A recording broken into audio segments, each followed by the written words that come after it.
Kasus Sritex. Hakim vonis bebas bankir. Bagaimana endingnya? Welcome back to Break Time. Hai Infobankers, kembali lagi bersama saya Adela Azahra di program Break Time. Di video kali ini kita akan membahas putusan penting dari Pengadilan Tipikor Semarang yang dinilai menjadi tonggak baru dalam dunia perbankan Indonesia. Majelis Hakim memvonis bebas sejumlah mantan direksi Bank BJB, Bank Jateng, dan Bank DKI dalam kasus penyaluran kredit kepada PT Sri Rejeki Isman atau Sritex. Putusan ini bukan sekedar vonis biasa. Banyak pihak menilai ini adalah pesan keras kepada aparat penegak hukum bahwa kredit macet tidak otomatis menjadi tindak pidana korupsi. Infobankers, nama-nama yang divonis bebas antara lain mantan Direktur Utama Bank BJB, Yudi Renaldi, mantan Direktur Utama Bank Jateng, Supriyatno, mantan Direktur Bank Jateng, Pujiono, mantan Direktur Bank DKI, Babay Paritwasdi, hingga pejabat senior Bank BJB dan Bank DKI lainnya. Sementara, mantan Direktur Utama Bank DKI Zainuddin Mapa divonis 6 tahun penjara karena terbukti menerima gratifikasi. Nah, yang menarik, Majelis Hakim menegaskan bahwa para terdakwa yang dibebaskan tidak memiliki niat jahat atau mens rea. Hakim menyatakan keputusan kredit dilakukan sesuai prosedur tanpa tekanan, tanpa intervensi, dan tanpa kehendak melawan hukum. Artinya, kegagalan pembayaran kredit oleh debitur tidak otomatis membuat bankir menjadi pelaku korupsi. Infobankers, ini poin yang sangat penting. Selama beberapa tahun terakhir, banyak bankir hidup dalam ketakutan. Setiap kredit bermasalah, apalagi yang nilainya besar, kerap langsung dikaitkan dengan kerugian negara. Padahal, dalam praktik perbankan, kredit macet adalah risiko bisnis yang memang melekat dalam fungsi intermediasi bank. Bank menyalurkan kredit, dunia usaha bergerak, ekonomi tumbuh. Namun, tidak semua bisnis berjalan mulus. Ada resesi, ada pandemi, ada manipulasi laporan keuangan, bahkan bencana alam.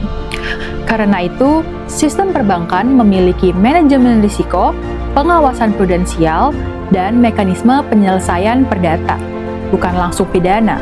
Dalam persidangan kasus Sritex ini, jaksa menghadirkan lebih dari 80 saksi dan 8 ahli.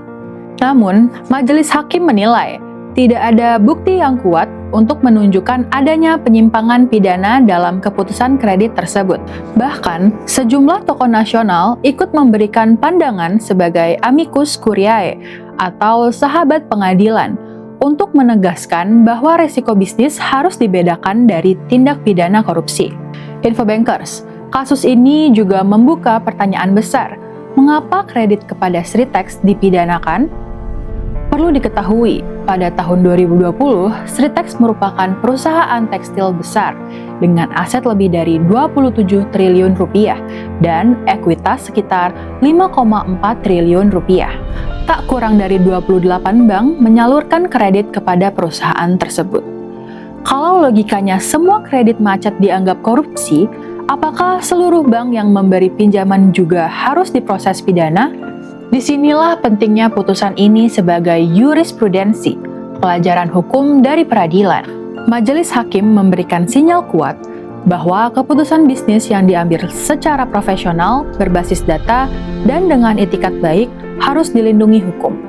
Dalam dunia korporasi dan perbankan, ada prinsip yang dikenal sebagai Business Judgment Rule. Prinsip ini melindungi pengambil keputusan, selama keputusan dibuat secara wajar, hati-hati, dan sesuai prosedur. Kalau setiap kredit macet dikriminalisasi, maka bankir akan takut menyalurkan kredit. Akibatnya, sektor produktif kesulitan pembiayaan, fungsi intermediasi bank terganggu, dan pertumbuhan ekonomi bisa melambat. Infobankers, dampaknya bukan hanya untuk bank, tapi juga untuk dunia usaha, lapangan kerja, hingga perekonomian nasional. Karena itu, banyak pihak menilai, putusan bebas ini menjadi koreksi penting terhadap pendekatan represif dalam penegakan hukum ekonomi. Hukum pidana seharusnya menjadi ultimum remedium atau jalan terakhir, bukan alat utama untuk menyelesaikan seluruh persoalan bisnis. Infobankers, kasus ini juga menjadi pengingat bahwa aparat penegak hukum perlu lebih cermat membedakan mana fraud, mana korupsi, dan mana murni resiko bisnis. Kalau semua kegagalan usaha dipidana, maka iklim investasi dan keberanian perbankan dalam mendukung ekonomi akan terpukul. Kini publik menunggu, apakah putusan ini benar-benar menjadi titik balik atau justru kriminalisasi kredit macet akan terus berulang di masa depan. Yang jelas, vonis bebas dalam kasus Tritex ini telah membuka diskusi besar tentang kepastian hukum di sektor perbankan Indonesia. Pada akhirnya, Infobankers, hukum harus tetap ditegakkan, tetapi penegakan hukum juga harus menjaga akal sehat, kepastian usaha, dan stabilitas ekonomi nasional.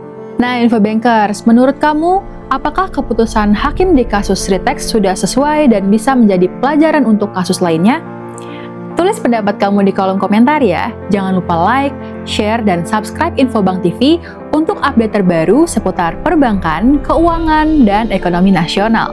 Sampai jumpa di break time berikutnya.